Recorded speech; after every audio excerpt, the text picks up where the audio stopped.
Hello, hello, hello. Welcome to a very special live edition of the Ring Report. I'm Del Tefik and I'm joined by the man himself, the WrestleManiac Mex. How are we doing, brother? I'm good, man. I'm good. It's been an interesting week of wrestling, a big weekend for NXT, an invasion that's happened in NXT, a whole NXT TNA show been announced. So, yeah, we're going to get into all of that today. Now, starting off with NXT, man, what a pay-per-view last night. Plenty to talk about from that, but first we got to get into Ricky Starks winning the NXT title, man. It was great to see. You saw the emotion in his face. How did you feel seeing that victory? It's a weird one because I predicted Ricky Starks would win. I think over the past week or two on TV, they've done like a really emotional video package of Ricky Starks telling his story and all of this kind of stuff. And I thought, they're about to do it. They're about to do it. And like I thought the whole trick thing wasn't gonna come to anything, and it doesn't seem like it will. I did think they were keeping Oba Femi for Javon Evans because Javon Evans had the story where he got knocked back and seeing if he can kind of get back around to him. Obviously, Undertaker told him go after the biggest dog in the yard. But then when they came with all the emotional pictures of Ricky Starks over the past week, I just thought, yeah, okay, this feels like it's coming. Um, I'm happy for Oba because he's had a good run, and I think, yeah, he definitely needs to be doing more. Ricky Starks, I still think is better than what we have seen. Like, obviously, for those of us that watched him in AEW, I feel like his heel persona works a lot better. I feel like in NXT, he hasn't really got started, and I still think that now, and he's just won the top title. Um, but yeah, I'm not really convinced by what he's done in NXT Too Tough, but Ricky Starks might be the kind of person, which I think he is, they probably needs the trust of, right, give me the top belt and let me run sort of thing. Or like I felt what it was before is he's not challenged by NXT because everyone in NXT is like younger for him. So I thought he needs the challenge of a main roster run. But now he's champion, he's carrying the brand, as they say. I need to see something from him, because I feel like Obi Femi was a really good champion. But yeah, congrats to Ricky. On Oba Femi, man, I think he's someone who put a lot of respect back into that title. I think there was almost this time where there was a lot of question marks raised around NXT, and I feel like he really brought things back to earth with the title, with the matches he was putting on. But seeing Ricky Starks win it was great. But I agree with you, man. Do you know what it was? I think it was the promo with Edge or Adam Copeland in AEW that really, for me, cemented. It was just like, I love Ricky Starks as a face because I think he interacts very well with the crowd. But heel Ricky Starks, it just adds that extra something, man. And I think that's what I want to see in NXT, especially before we get that main roster call up. I just think he's someone who offers so much as a heel because of this. A lot of people like to say this arrogant persona and the way he presents himself. It just seems like his entire gimmick automatically should align with a heel. And I think I'm looking at the way he won that title. Like I said, I saw the emotion. It was great to see, but I feel like now we really got to start to push to the heel side of Ricky Starks because I can't remember any time recently where we've had sort of a face to heel change while someone's holding the title. And I feel like if you were able to do that with anyone, it would be someone like a Ricky Starks. And I think he's someone who can not only elevate himself, but you've spoken about that younger talent on the NXT roster.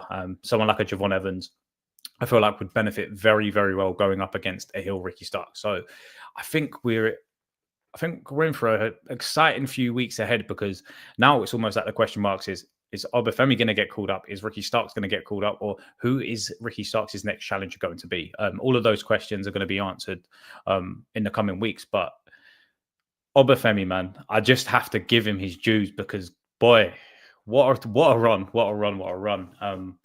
I think if you look at him when he became champion to who he's become now, that is what a title reign is essentially supposed to do. It's almost like comparing it to a Bron Breakker, where it's like you can see that there is a great person in there to become a great champion, but it's like, what can you do now you have the title?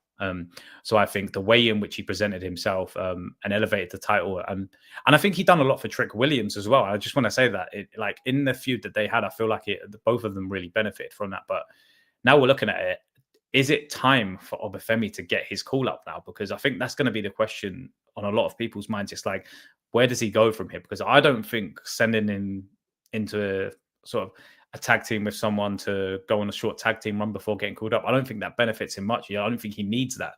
He's been such a powerhouse within NXT. It's like, now where can he go on the main roster and really sort of continue that dominance? Yeah, I think Oba Femi is a standout. I think his freak athlete sort of thing. I think he is very kind of like the 2024, 2025 equivalent to when like Brock Lesnar came through the door from OVW. I think this is someone that they put on there. Yes, he's a monster. Okay, let's see what he can do. Mate, within 5 matches, this guy had won the NXT breakout tournament. He was the North American champion in NXT within 5 televised NXT matches. Like, real freak athlete, had a very strong North American title run, dropped the title to Tony D'Angelo. And this is the thing. I think it was I can't remember. Maybe it was me and you talking about Tony D'Angelo winning the other day, beating Oba Femi, and it was just like, even when that happened, it's almost like, well, I don't believe that, because Oba Femi is who he is, and I like Tony personally, but he is who he is compared to Oba. Like, I think Oba Femi, losing in that point was like, okay, but then they quickly moved him onto the NXT Championship, and he won that, and he's had a run with that title. Just on the Ricky Starks thing that you mentioned, this is where I think him winning could have been done a bit differently. I don't mind Ricky Starks winning.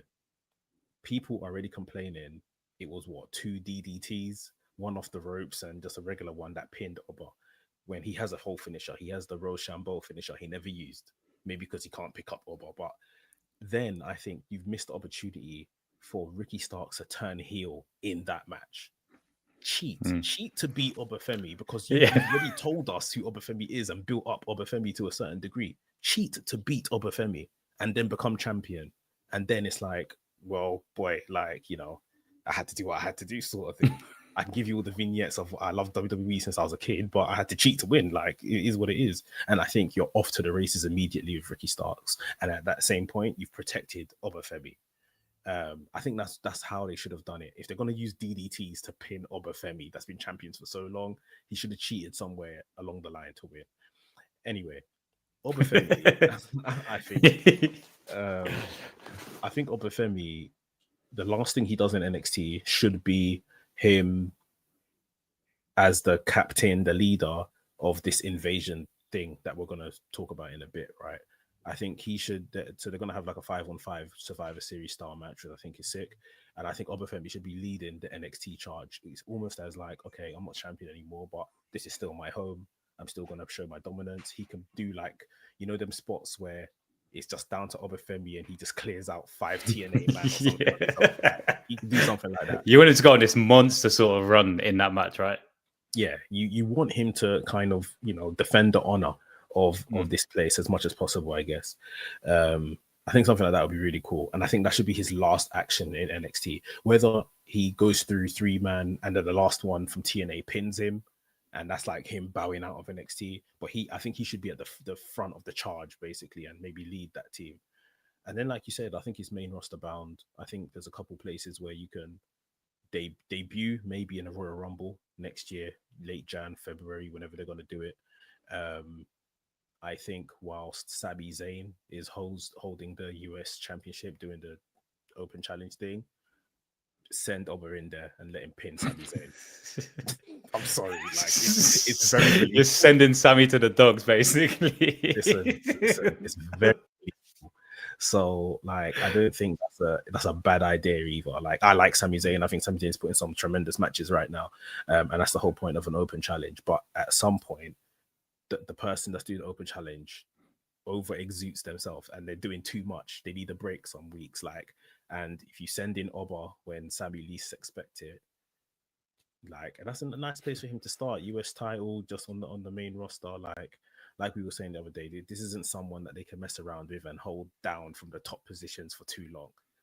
He is who he is. So I think that's how he should probably leave NXT, and then that's how he should probably debut on the main roster.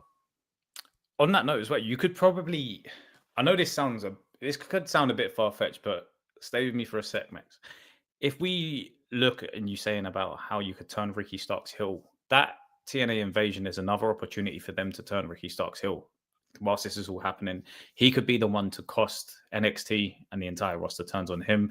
He turns heel in the process. We get the arrogance come out. I think that the opportunities are essentially presenting themselves to WWE to make that decision and to Shawn Michaels to say, right, are we going to turn Ricky Starks heel? Because it's like you said, there was an opportunity last night where they really could have turned Ricky Starks heel, and I think it would have been perfect. But there's another opportunity there where you can look at and say, right, if you were to really think about what NXT means to these people, and what TNA means, it's all about the camaraderie and everyone sort of being on the same team, where it's just like, if you were to stab the entire roster in the back, I think that would cement you very much so as a heel.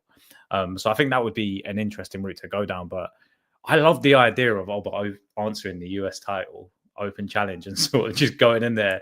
And I know a lot of people had bad things to say about the Brock Lesnar John Cena match recently, but I would love to see Oba go in and have that same sort of performance against Sami Zayn on a SmackDown, wins a title, leaves people shocked, because I think a lot of people, Sami Zayn is a very, very, he's a very lovable heel. So I think if you were to ever cement someone's spot on the main roster, you send them in there to beat up the nicest guy on the roster and to do it in demanding fashion and I think if he was to do that, I think it really not only cement him, but it almost sort of cement for fans as well that what we see in Oba is the same thing that the WWE sees in him as well. Because, like you said, 5 matches on TV, he's winning tournaments, he's winning titles. I don't think in my lifetime personally, other than Brock Lesnar, like you said, even with Bron Breakker, I wouldn't even say that Bron Breakker, when you were to look at him in his early days, he was very raw. With Oba, you don't really see that with him. There isn't this rawness about him. He's taken to WWE like water. And I think when I'm looking at him, I'm thinking a lot of people say Javon Evans should be WWE champion in the coming years. If there's anyone that I want to see holding the big title in WWE in the next few years, I think it's got to be an Oba Femi.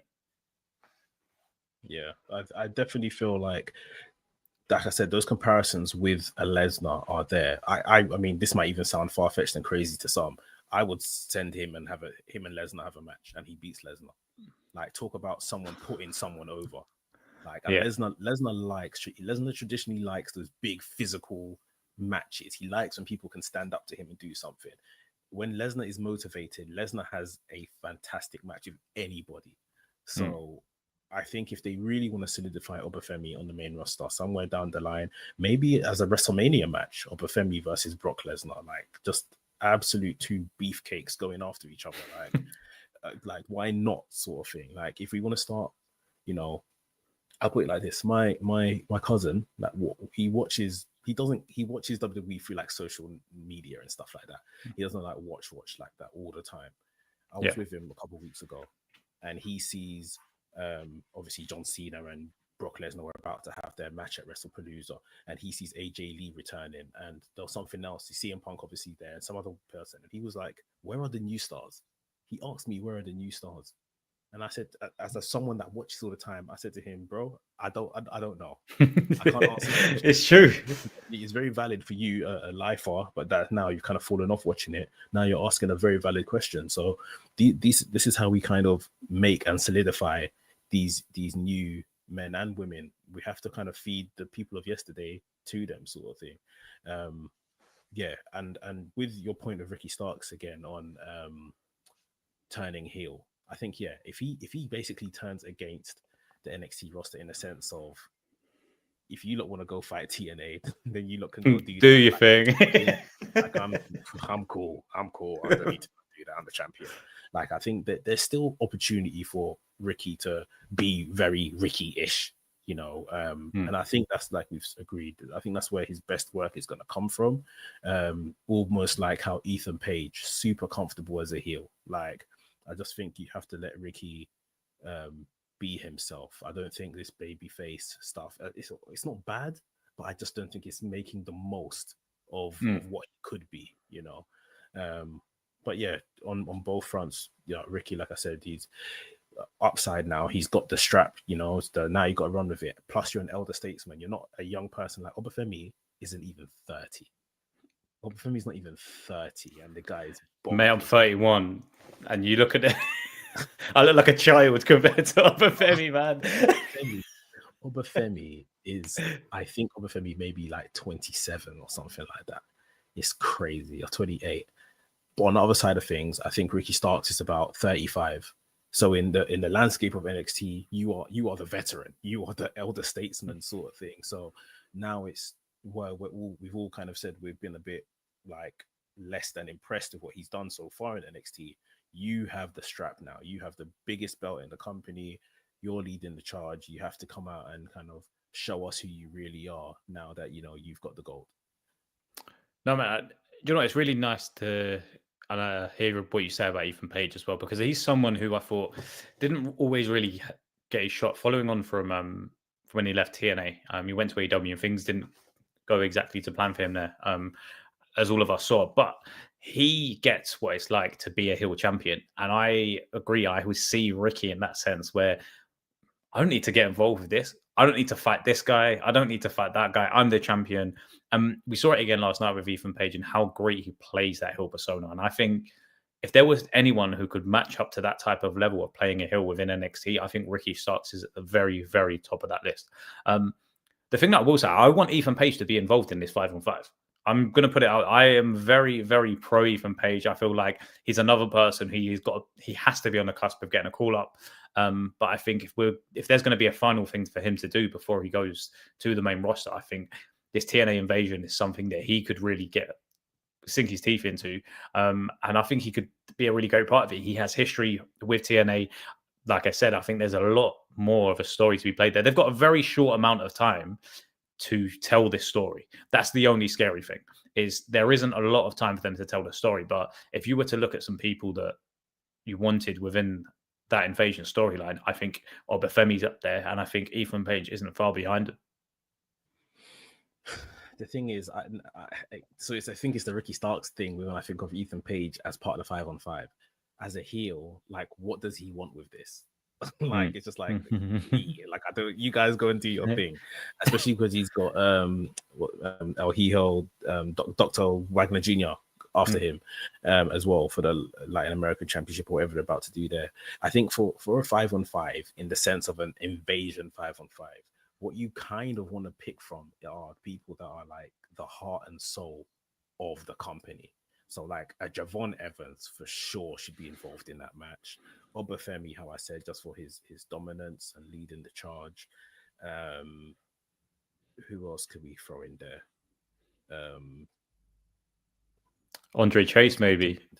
Andre Chase is a good shout. Andre Chase is a comedic value. He might be someone just get pinned and go out, but like he's a good shout to be in there for sure. If Fraxium was still in NXT, I would have said them for sure. But Tank and Hank in the same, way, it could be people that are kind of there to defend NXT's honor. They were very much involved in the brawl the other day. So yeah, these are the kind of characters that you'll probably expect to see, and we'll see. But like you said, that they've got one episode of NXT to build this, because it's the following week. So they've got this week of NXT to build whoever's going to be in the 5-on-5 somewhat. And then on the 7th of October is when it is. So they're going to have to get their skates on if they're going to start picking, who's it going to be. But yeah, I think there's some decent names to choose from. Oh no, and do you know what? For me, there's one team in which I think of now we're doing this invasion storyline, and it's the Hardys. I grew up the biggest Jeff Hardy fan, like most people my age was, and I think if there was ever a time to align him back into the WWE side of things with the TNA storyline, they're obviously, it's been announced they're facing the Dudleys as well, so I think that's a great sign off for both of them. But I want the Hardys to be involved in some type of way. But if I'm looking at the TNA side of things, there is no man that should be leading the TNA charge other than Mike Santana.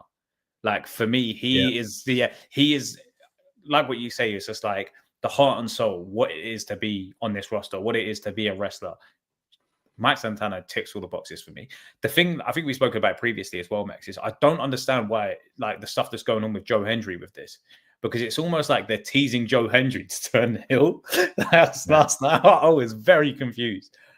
So what do you think they're going to do with Joe Hendry with this NXT versus TNA stuff? Because it's like, I think we said it before, it's just like NXT versus TNA, but it's just like it's TNA versus pretty much a future / current employers at the same time. Yeah, I think Joe Hendry stays out of it. I think he just doesn't get picked for any side, any particular side. I don't even know who he works for right now. I'm being dead serious, because I think he's still on the TNA contract, but at the same time, like I think I said to you, he was doing WWE recruitment stuff maybe a couple of weeks ago. He was, what do they call them, trials and whatever, you know, when they're out looking for wrestlers and stuff like that. He was here doing it wearing a WWE shirt. So does he work for WWE at this point, or has he signed like a pre-contract for WWE? I don't know. I think he stays out of this whole invasion stuff completely, personally. Mike Santana is a great name to be the leader of the TNA side of things as well. I think Mike Santana will be the guy to beat Trick Williams. I think it's at Bound for Glory later next month. So I think this would be a nice stepping stone for him to go and then go on to kind of beat Trick Williams later on for the world title. The Hardys that you mentioned, so the Hardys are already involved on the night, but not in this. The Hardys are going to have a tag match against Dark State with both tag team titles on the line. So the Hardys TNA world titles and Dark State's NXT championships, tag team championships. And I think that's the pop. Like, it's not in the shape of what you're saying in terms of the Hardys being involved in the 5-on-5, but I think the Hardys win the NXT tag team championships, and that's the big pop. So the Hardys have now won that title, which is, I think, probably the only major title not in their collection, because they've won titles everywhere else around the world. And yeah, I think they've said that this is something they want to do. So yeah, put the tag straps on the Hardys for a bit. And I think that makes people happy. That's a little win column tick for TNA.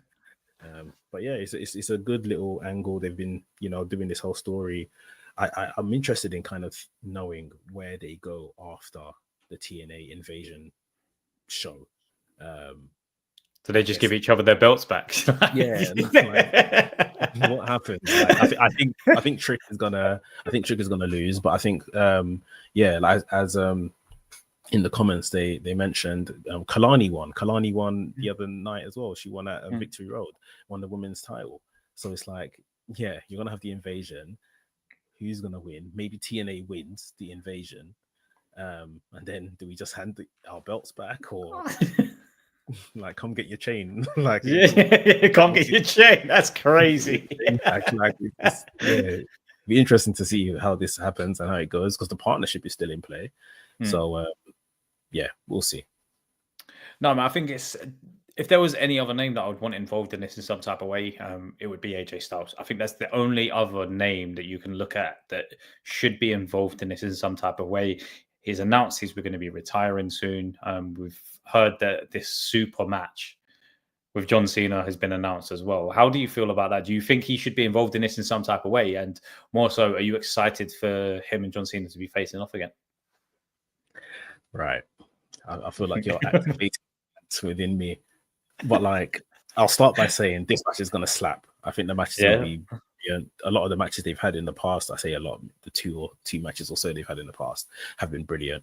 I think this is going to follow suit. Both men know they're on their last legs, but they're going to give it their all. But how we got here was absolutely garbage. Like, absolute nonsense. And I'm not letting WWE slide. I'm not letting anyone slide with this. I'm not. You call it down the middle, right? That's something I can always give you credit for. I call it down the middle. I have to. This is nonsense. Like, John Cena, even by nature of anyone that follows John Cena on Instagram, on Twitter, you see his style of tweeting and his style of posting pictures, whatever. So for him to do a very WWE promotional, oh guys, who should I face? And everyone replies AJ Styles, as if you weren't going to pick AJ Styles anyway. And AJ Styles says, yeah, let's have a match. And then it's like, okay, let's do it. And Triple H says, oh yeah, let's do it. Like, bro, this is Not even a crazy. face off on a SmackDown or something. And they've absolutely messed it up because obviously there is no SmackDown in terms of his dates. There is just Crown Jewel next, so we're not seeing these two at all on TV together at all. And they're not risking AJ before that match as well. They are not going to be risking AJ's running around chasing Los Americanos, so I just don't know. They're like entangling two stories of AJ doing the Los Americanos stuff, and then John Cena just not appearing on TV because it's not one of his contracted dates before Crown Jewel in a couple of weeks. They're just probably going to put vignettes together and stuff like that. Like, this is professional wrestling, which is based on storytelling. You see what I mean? Like, like it's, I don't know how to describe it. Like, it's almost like if you say this is EastEnders, and it's like Phil and Grant Mitchell are going to meet at the Queen Vic. There should be some level of story of Phil getting to the Queen Vic. I've never heard that analogy used for wrestling before. It's a horrible analogy. But I hope you see but it's spot on. It's just like It's like you just told us two men are going to arrive. Yeah, how did they get here? Like, it's like, and like if we were going to just have these two, or sorry, should I say Cena, have just call out guys all year long of his retirement tour, and Cena just turns up at the pay-per-view, then fair enough. I think it's a crap way to do his retirement tour, but fair enough. This is just a lack of planning. You lot knew Cena's dates. You knew how many TVs he had. You knew whether the TVs were SmackDown or Raw, and you knew how many PLEs he had coming into his retirement year. You knew. So why didn't the writers just all sit down and be like, boom, this is how we're going to plan out his entire year? This stuff can't be hard when you knew his dates up front.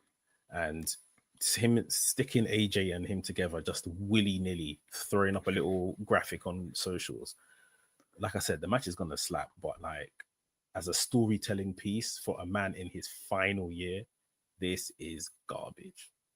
Do you know what? I agree. I'm a big John Cena fan, and I'll be honest to say, I was one of the people that used to boo him back in the day. But I think we all sort of come around to the idea of what he did for the company at the time, but not been happy with this retirement tour. I have not been happy with this retirement tour. And do you know what it is? It's just like, he's someone who has always been the guy to make the fans feel something. And even when he turned heel, it was such a shock. It made fans feel something. And it just seems like there is these huge gaps in this retirement tour now, where it's like, oh, I faced Brock Lesnar. He beat the absolute daylights out of me, and we're not going to address it. Like, we're just going to skip past that one. Like, I didn't get absolutely pummeled. And then this is like, oh, someone who's a bit lighter, I'll go for an AJ Styles. And it's just like, they could have done this where they could have teased this months ago. It could have been something that before he turned back faces, they had an interaction backstage. They said, like, I'll see you down the road. Anything. But it just seemed like very lazy storytelling. And like you said, the best part about wrestling, I think, is the storytelling. And I think it's the thing that interacts the most with fans. It's you could put two of the best wrestlers in the world in a ring, but if there's no story behind it, if there's nothing for people to engage with and react to, it doesn't really hit the same way. So I think that's the problem with what we're going to have here. It's just like you said, it's going to be an unbelievable match. But then what does it do for John Cena then following on from that? And what does it do for AJ Styles? They just go back to their normal storylines and, oh, John Cena's got a couple more dates and then he's out of it. Like, it's very, very bad storytelling, in my opinion. And I think it's sad to see, because it's like John Cena has been someone who has been very great in terms of long-term storytelling throughout his career. You saw it with the stuff he did with Nexus, for example, and that was such a great time in which he was almost, he's backwards against the wall and he's told such a great story. I feel like they could have done something like that with Brock. It's just like his back's against the wall, but now he could have said, oh, I want to face AJ Styles to get my confidence back. Anything, like literally anything. And it just seems like they've really sort of mucked this up for John Cena. But it's not just John Cena who's retiring, is it, Max? We've had the announcement that AJ Styles is going to be retiring soon as well. I want them to give AJ Styles' retirement run a far better go than they have for John Cena's, man. No chance in hell. Yeah. if John Cena can't get the retirement tour of a lifetime, then no one there has a We're all shot cooked. in hell. Yeah, everyone's cooked. It's done. It's so done because, like, what the hell is this? And on top of this, right? Like I was emphasizing just before, they knew every single date they had John Cena since last year. They knew every single date. And this is what we're getting. The only thing that should have derailed a sturdy plan written out would have been injury. John Cena's hurt himself and he can't commit to these dates anymore because he's injured. That's the only thing that should have derailed it, not bad booking. Like, I don't know if a man tells you I can work all of these dates and on this date is my last one and I'm stopping. You surely just sit down and plan out everything. And a couple of things might have to change on the fly, but the whole point of the plan should be there. And they've deviated from John Cena's plan clearly so many times.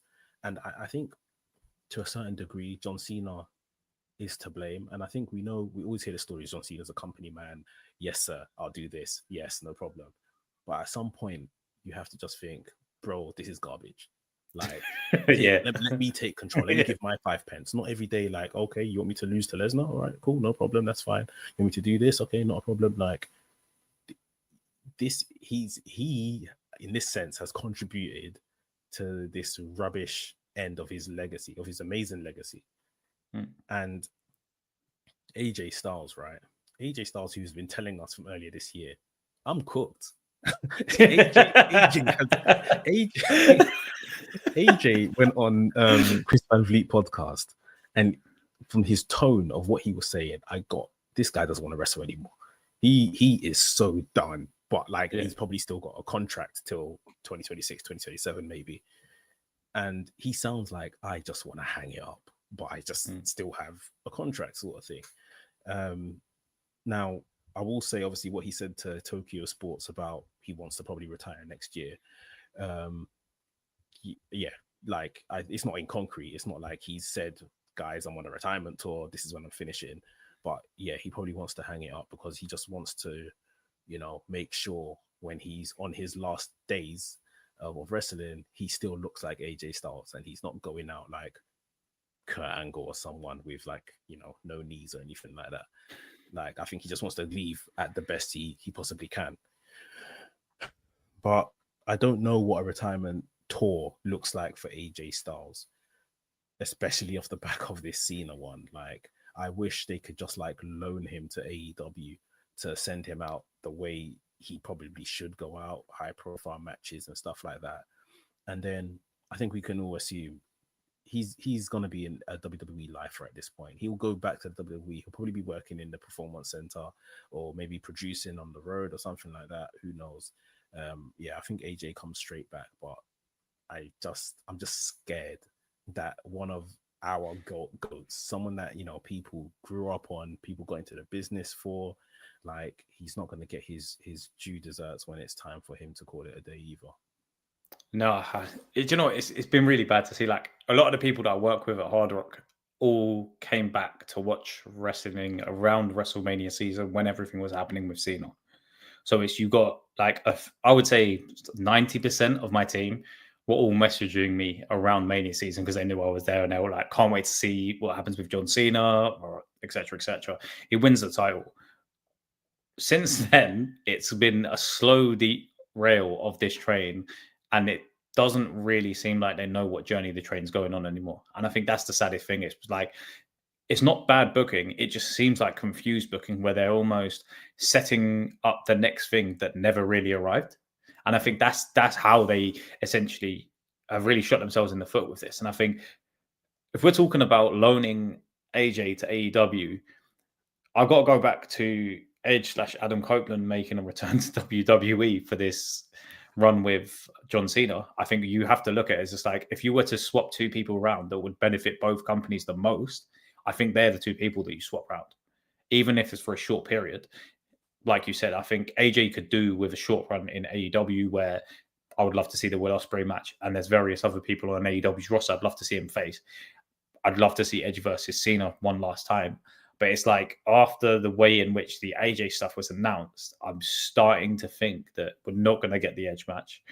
And it's just like, what happens in the end for John Cena? Is there going to be any passing of the torch of some sort? Or is he going to win his final match and it's going to be everyone gets in the ring, we see a load of confetti and we never see John Cena and no one ever talks about the retirement tour ever again? But AJ Styles, man, I think he's someone who I think he's wrestling's in his. I think it pumps through his veins essentially. I think he's someone who, like, he took TNA from the very bottom to one of the most respected companies out there. And I think if you're now looking at someone who deserves a good run, not necessarily a retirement tour, but someone who deserves a good run of the matches that they want to be in, AJ Styles has got to be top of that list. And I think I really hope they just give him a chance to really showcase what AJ Styles is all about. And you spoke about how he doesn't want to go out not being AJ Styles. And I think he's still able to put on some unbelievable matches. So I think he's timing it perfectly with the announcement and sort of by 2027, I essentially aim to be retired. But it's just like, if I'm looking at the matches that I want to see, the sad thing to say is there's not many of them left in WWE anymore. A lot of them are in AEW. Yeah, I would agree with that. I think he's done what he needs to do in WWE for the most part. They're not going to make him a champion again, even at mid-card level. Unless they were going to do that, that could be fun, but I don't think they will. So it's like, at this point, you might as well start to pack it up and hang up the boots and stuff. Put over some young guys. Obviously, he put over Dom Mysterio not too long ago. Was it SummerSlam or one of the events after SummerSlam? He lost to Dom Mysterio. There's a couple guys he could just feed himself to. But then other than that, I would still prefer there to be a story than just randomly picking guys to just lose to, you know? With the Edge or Adam Copeland stuff, like, obviously, we were speculating when we spoke about it a couple of days back. I don't truly believe he will come back to the unfortunately. We can dream, right? I don't believe it would happen. But if he was to, these last 4 appearances John Cena has after Crown Jewel, that is. So he's got 2 Raws, a Survivor Series, and the Saturday Night Main Event, which is his last match. I would give all 4 to Edge. Like, don't have to be all 4 matches. They could be 2 matches in there and then 2 promo segments or whatever, or the 2 other appearances on Raw. But I would rather have him end on a story rather than just random exhibition matches against random people. So listen, we are where we are with this now. I think the John Cena retirement tour is going to be something that is going to head up lists. You know, when people make those list videos, the best retirements ever, the worst retirements ever, John Cena's retirement tour is going to be one of the worst retirement tours ever for years to come. Guaranteed. I'll put money on it, because I don't think anyone else will go out this badly, and I don't think anyone else of this stature would ever go out like this. Like, this has been poor from the minute they turned him. Like, the turn was brilliant. The turn at Elimination was brilliant. And then everything else that followed, literally from the following week or whenever it was he next appeared on TV, I think it was Belgium, Raw. Everything else has been poo. Yeah. A couple good matches in between. But yeah, like I say, if John Cena has no chance of a grandioso retirement, AJ might as well hand in his notice now. Yeah. Like, take the P45 and get out of there, man. Ask them to just come to a mutual agreement of whatever's left in your contract and just call it a day, because good luck in your future endeavors type of thing. Let future endeavor himself and just call it a day. I'll trade the rest of my time on this contract to go work in NXT or something like that, because it's a sad state of affairs if we're sending someone of the ilk of John Cena out like this. I don't think they I agree with what you said in terms of this downward spiral they've been on as well. It's the turn was so good that it was almost like, what could they do to live up to this following on from that? And I think that's the sad thing. It was just like, you've used your best card you could play at the very beginning of this. It's like, imagine you had Mbappe and the physio says to you, you can get 30 minutes out of Mbappe Would you start him in the first half, or would you bring him on for the last 30 minutes of a game when he's going to be so decisive and make a difference? You wouldn't want him to play. Yeah, exactly. It's the same type of thing. You've got your MVP of, I would say, he makes most people's Mount Rushmore. He tops a lot of lists in terms of what a lot of people would say is, I think he defined what a modern WWE superstar is meant to be. And I think to send him out the way he is, it's very, very sad, because he's going to go on to have a great career in Hollywood, but he's always going to have this caveat around him and this sort of this asterisk next to his name of John Cena was great, but John Cena's retirement sort of absolutely sucked. Mm-hmm. Nonsense. Like, just a joke. Like you were just saying about how they started with the best thing, and obviously we watched WWE Unreal and how they kind of posed that all came together, and it's like they must have been absolutely patting themselves on the back, you know, after that turn and with The Rock and Travis Scott and everything like that. And then, you know, the writers must be just asking their bosses, okay, like, what's next? And everyone's just looking at each other like, no. No. That was it. Nothing. There's no next. Yeah, there's no next. That was it. Sort of thing. Like this, WWE have got into this place now. Even though, even at WrestlePalooza, Triple H was here promising fun and surprises. Like, I as a fan watching, as a creator, I don't want surprises for the sake of surprises. Like, put your surprises on a shelf unless you've got 4 to 6 weeks of TV that is going to back up the surprise and make the surprise make sense. Because I'm not sounding like I'm ungrateful. A surprise is brilliant. It makes us all feel away, especially as fans. But what is the point of a surprise if there is nothing off the back of it? We've sat here today. We've said Ricky Starks should have turned in the match, you know, cheated to win and go on a heel run. The heel run is the 4 to 6 weeks following the actual action of the surprise, right? How do you turn John Cena? And I know it's out there. The Rock played his bit in, or maybe didn't play his bit in all of this, but you can't just turn somebody and then that is it. Like, and just turned him back as well. Like, turned him back. Like that.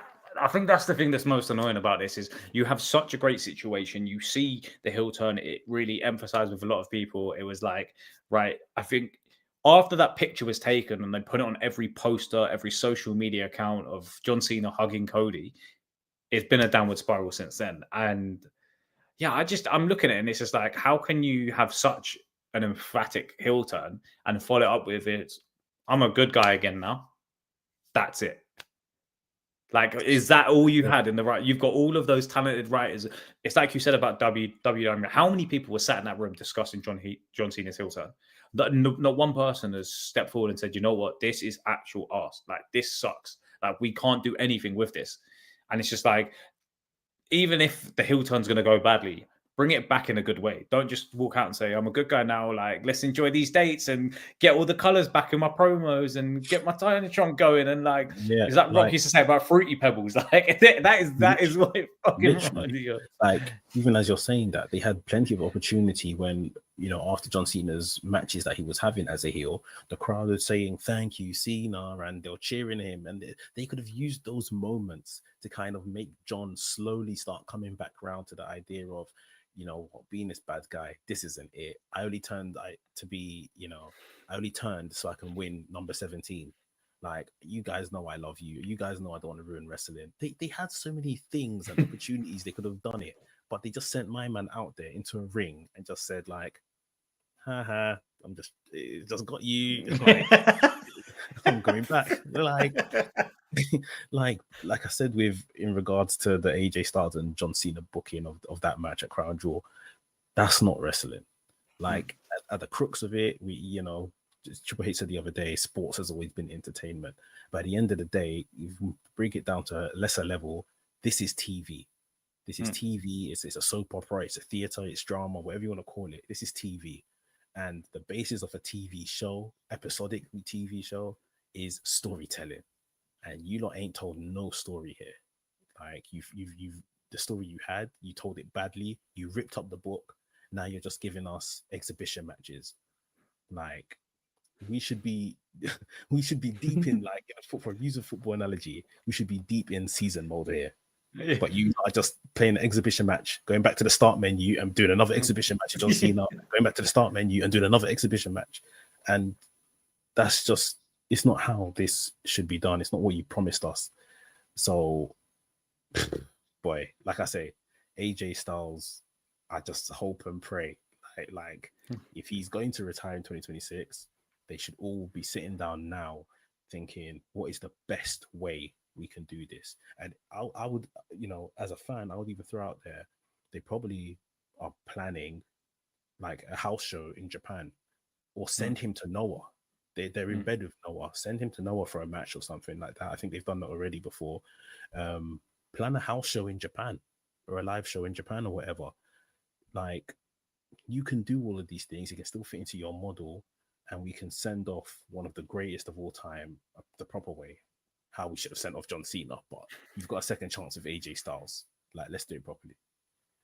No, and do you know what the sad thing is? It's not like WWE haven't told great stories over the years, like we saw with the Roman Reigns run, in which how great a story can be told on television.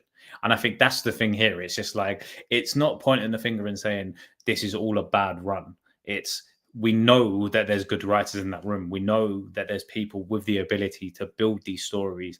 It was very like, on one day's main event, such a great story was told with Seth Rollins, and on the second day's main event, such a bad one was told with John Cena. And it's just like, they're 24 hours apart, and it's just like, how can you get one so right and one so wrong?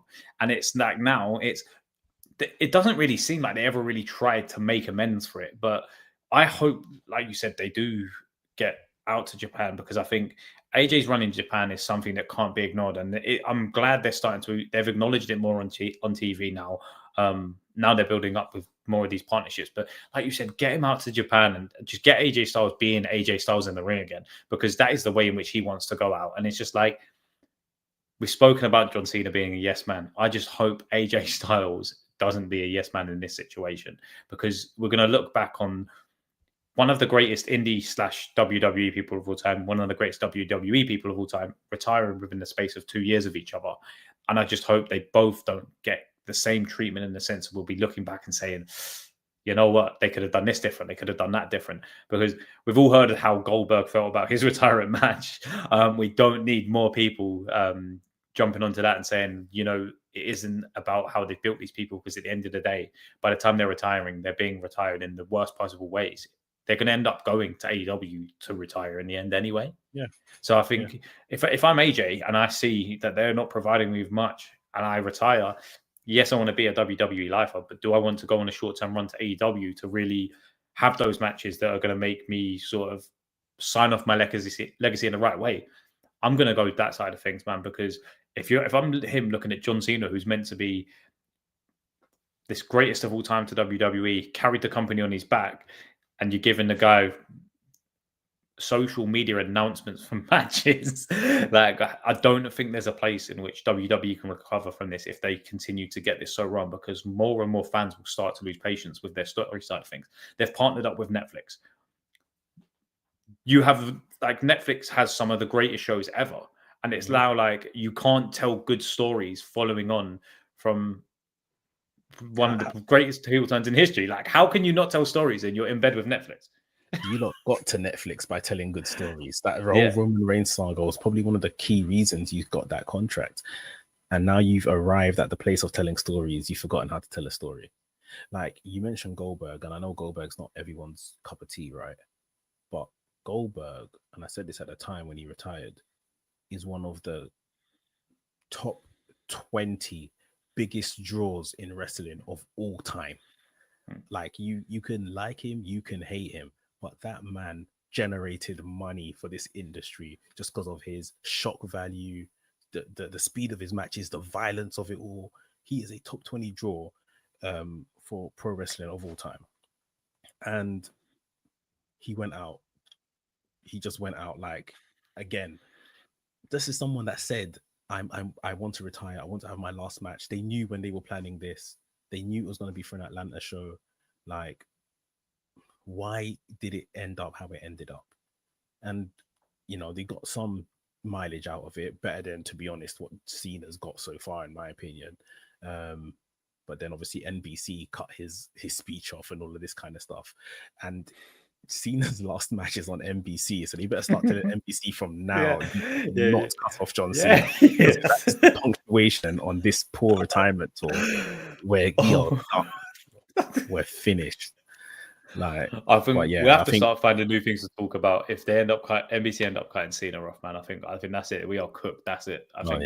We're done. Sorry, bro. You were going to say something. I'll let you finish, man. Yeah, no, I'm just looking at all of this, like you rightly said. Like certain people, like Kevin Owens, is in a position right now where he's got a long-term WWE contract, as far as I know, but like he is in a position where doctors are saying to him, it might be enough. It might, enough is enough. And traditionally, wrestlers never listen to enough is enough, hang up your boots from doctors. They never do. They just find another doctor that says, go for it, go and wrestle. But like Kevin Owens, for sure, has a lot of friends over in AEW. And if you are someone that is, you especially care about your legacy and how it's all going to look at the end of the day, then you want to go and end it on a high. You have to look over there and how they have dealt with people of that ilk so far. Like, I don't think there's one miss in the elder statesmen that are retiring and stuff, or winding down to part-time contracts. Danielson just had the title before he's kind of wound down to this kind of part-time contract he done. They tried to kill him on TV, like to take him off, which some might say is too much. But I mean, that's one way to write someone off TV, right? Like, I just feel like WWE should be doing so much better. And it's funny because at the top of this conversation, we were talking about maybe a lack of investment in their younger stars. And now we're clearly talking about a lack of investment in their older stars, as they're calling it a day. So it's just the mid-card lot, the mid-age lot, should I say, that are, I guess, being looked after by WWE. Because if you're either end of the spectrum, it's not really happening for you right now. No, and I think Kevin Owens is such a great name to say because he has, obviously, like you said, he suffered from this injury. And it's just like, if you're looking at the way things are going now and the lack of storytelling, and he's someone who tells such a great story, whether it's a heel or as a face. I think he really is someone who just beyond, like, even the stuff he did with Cody, I thought was unbelievable. Like, I personally thought they should have given him the Winged Eagle and just sent him on, like, he should have carried that through all the house shows and just continued to just go around and, hold that title and do things rather than just losing it to Cody. It's like, we've never seen that title ever again. And I think he's someone who could really, like you said, benefit from going over to AEW to have those final matches. It's like, if you're seeing the way Cena's being treated, you're like, following that, you see the way in which AJ gets retired, where there doesn't seem to be much planning that side. What then happens? It's just like, what, am I just going to do this until I come to a halt and my contract ends? Because if I'm him, I'll be looking at AEW and there'd be some very, very exciting matches for him to have over on AEW. But I think I would rather not retire. I would rather not retire in name. I would rather just kind of fade into the back and become a producer like Bobby Roode or someone.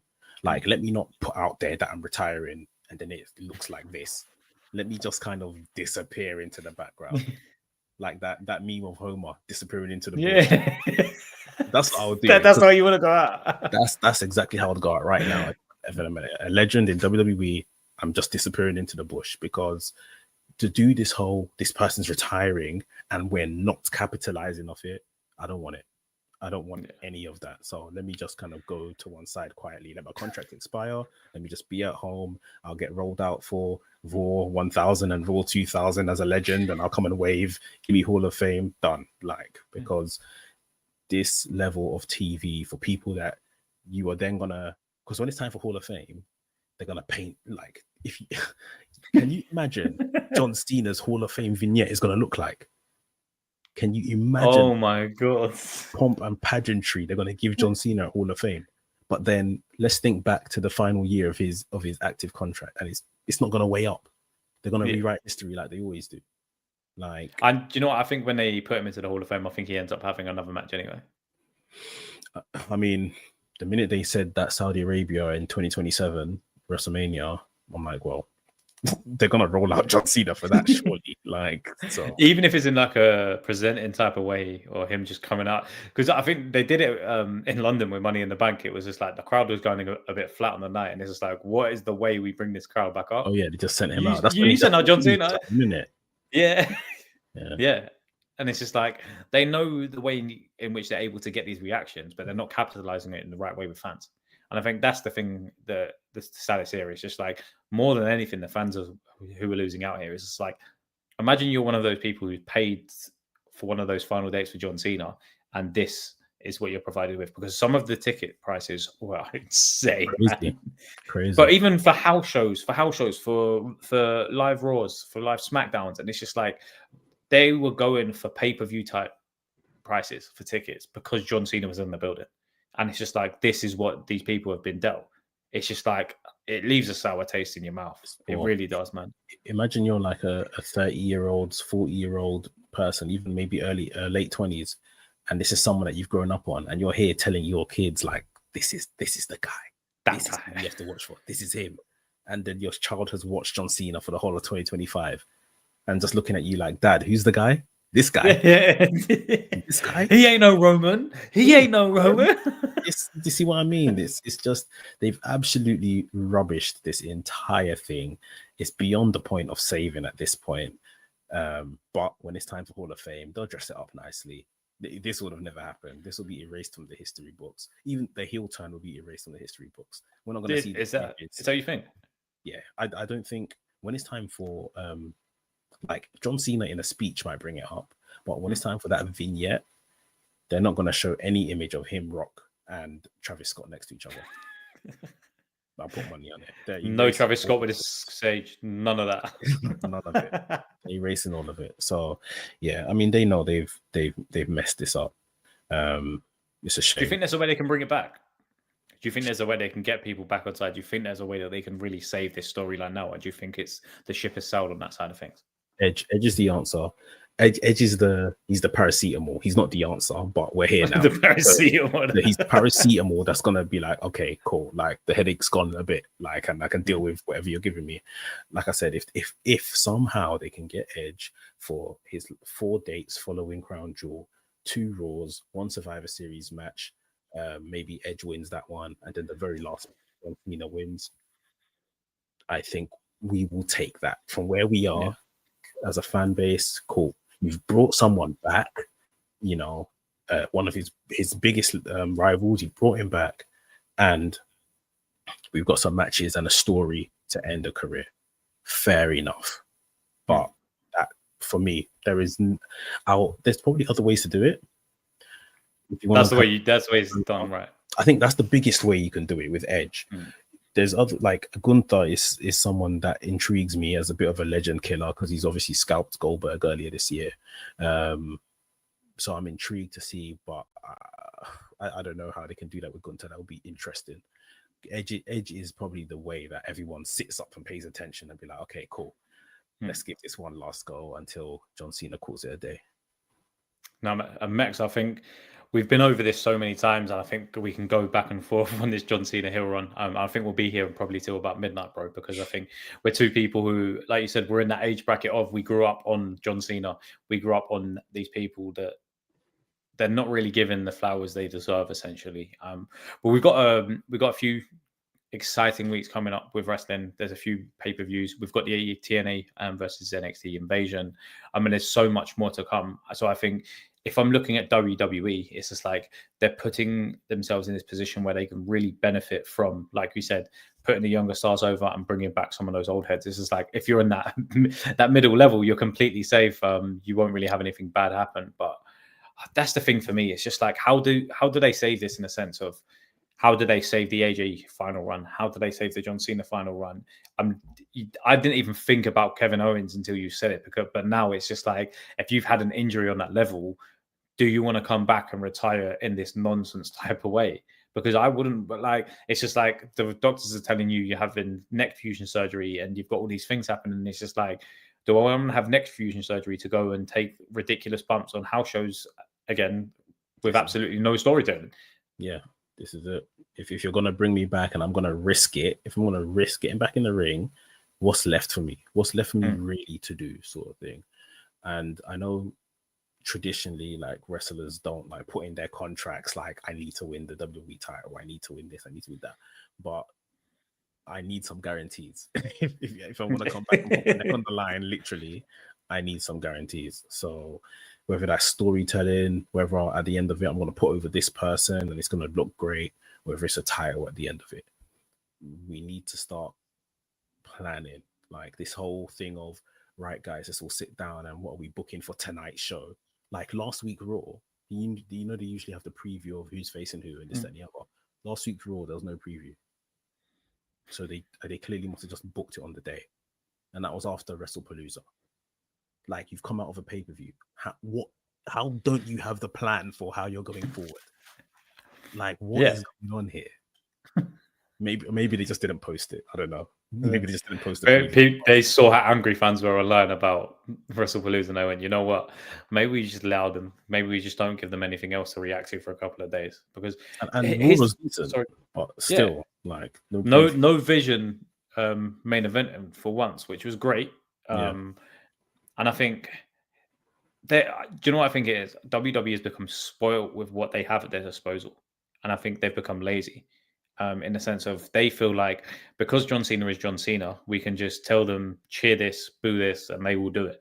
And I think that's the problem at hand here. Is just like, when it becomes a case of arguably the greatest of all time is being treated like that, it's just like, what does it say for the next guy? What does it say for these younger talents coming up? Look at someone like a Javon Evans. We spoke earlier about whether he should become the youngest WWE champion of all time, and it's just like, are you going to want to be sticking around in the company for the long haul and cementing your legacy for it to just be essentially a flash in the pan retirement tour where no one really, by the end of it, I think a lot of people have just become bored, and I don't really care that much, if I'm honest with you. Like, I don't want to know about who John Cena is facing on Twitter, on Instagram.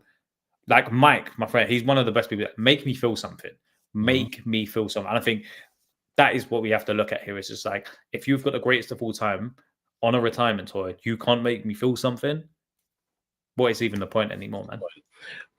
I think we end it, or put it to an end on this, right?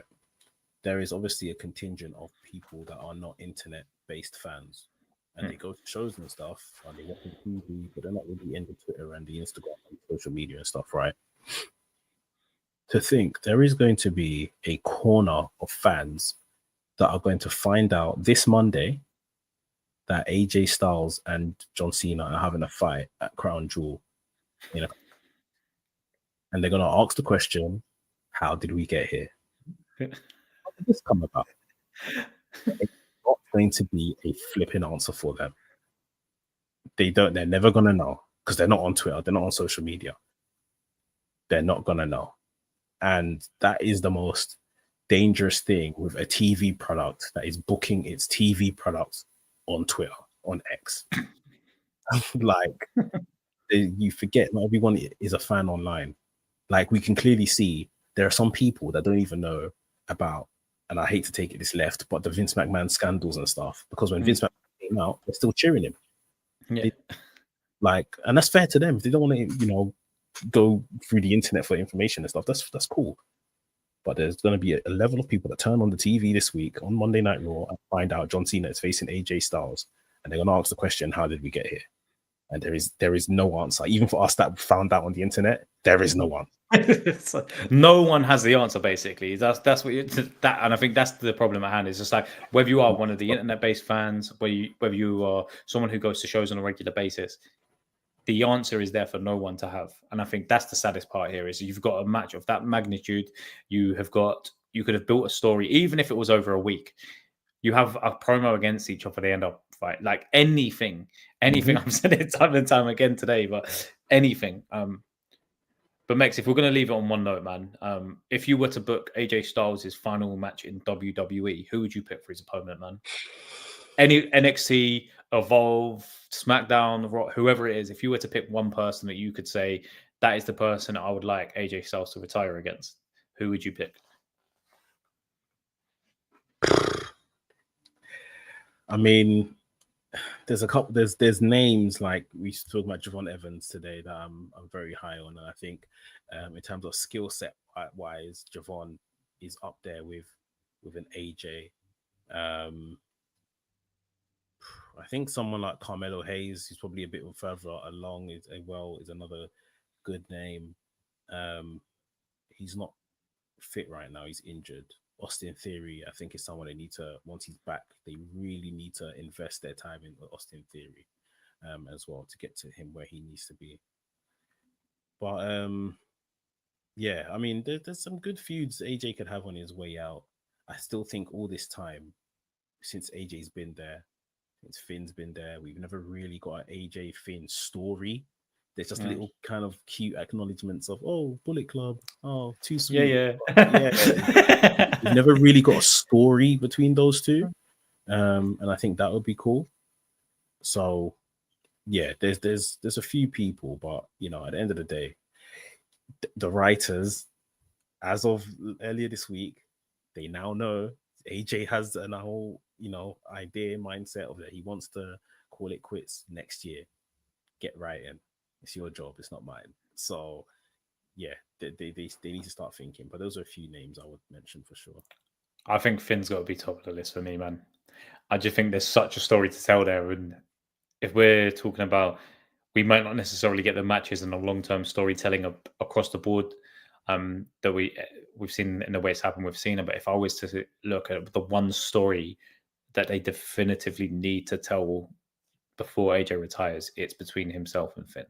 I think if there's any, like, I don't want to hear about no Bullet Club getting back together, reunion. No, don't want to hear about none of that. Yeah. I just want to see them face off, because there was such a great story to be told there, and it seems like they've just skipped past it at every opportunity. Like, literally, I think that's got to be top of the list for me, man.